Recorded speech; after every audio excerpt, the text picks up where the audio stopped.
Друзья, всем привет! У нас сегодня в обзоре Subaru Forester турбовый.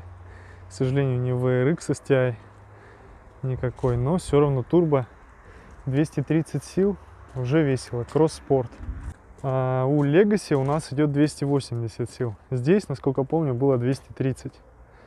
Цвет шикарный, этот субаровский родной цвет.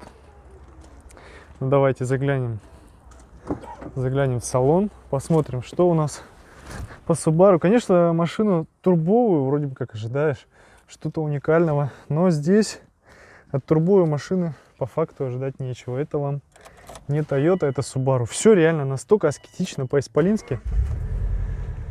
Ну, вот как-то так выглядит, посмотрите, вот эта вот борода. Вообще все просто, настолько просто. Магнитола даже какая-то, ну, невнятная, если честно. Невнятная прям она, магнитола это. Обычный климат, магнитола, все. Здесь вот у нас такая пряталочка, здесь у нас бардачок обычный. Сиденье даже с механической регулировкой, то есть не электрическое, но благо они вот такие вот прям ковши с такой вот хорошей боковой поддержкой. Здесь у нас такой подголовник литой единый. Сзади, как по традиции, как обычно в Форестерах, места нету, я еще залезу, покажу вам. Но эта машина сугубо на любителя. Вот я даже, честно говоря, спереди сел, отодвинул сиденье прям до упора назад, и, блин, мне места мало. Мне прям мало. Ну, звук классный. Ну, хотя вот здесь нет вот этого свиста, вот этого, знаете, субаровского фирменного такого вот этого, да? Здесь такого нету. Просто обычный звук, и трудно сказать, что это турбовый Subaru, даже вот кроме как по воздухозаборнику, вот поэтому никак не скажешь. Если бы не было его спереди на капоте этой жабры, то не сказал бы, что это турбовый особо. Только по шильдикам можно понять. Ну, все просто, короче. Валящий кроссовер, небольшой, можно сказать, не до кроссовера. Вообще я Subaru люблю, но, блин, мне нравятся, вот честно говоря, по их кузову. У них классный кузов. Они, в принципе, ну, недорогие в обслуживании. У меня была Legacy, была Impreza. Они очень простые, меня вот это бесит. Но в них классно то, что можно забраться куда-нибудь реально. То есть можно забраться в любую задницу. Просто горы, снег. Все-таки 4 ВД.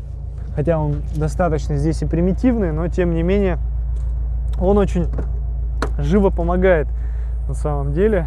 Ну вот в Форестере прикольный багажник. Он высокий, сиденья раскладываются у нас вот так вот вперед. Сейчас я их толкну. Так, оп. Образно, да, отчасти вам покажу. Вот так сиденья у нас толкаются вперед, у нас получается ровный пол. Здесь запросто можно постелить матрас. Вот тут у нас такая ниша под запаску, под всякие расходнички. Посмотрите, какое состояние, просто капец. Родная запаска, все швы родные, все красиво, все четко. Видно, что, ну, машинка в шикардосе. Машинка в шикардосе.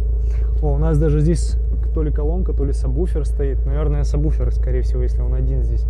Вот эта вот удобная штучка, наверное, все уже помнят ее, да, то есть прикуриватель, можно сюда поставить ноутбук, смотреть фильмы, ну, как бы вот в этом плане машина для путешествий отличная.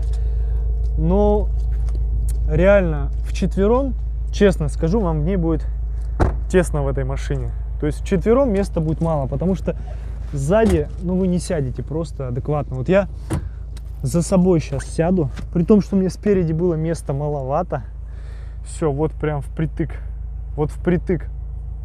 Как бы, ну, не очень удобно, честно. Если на дальняк ехать, то, ну, и то я не самый большой человек на свете, я вам скажу. То есть, если большой человек сядет, ему будет места маловато, честно.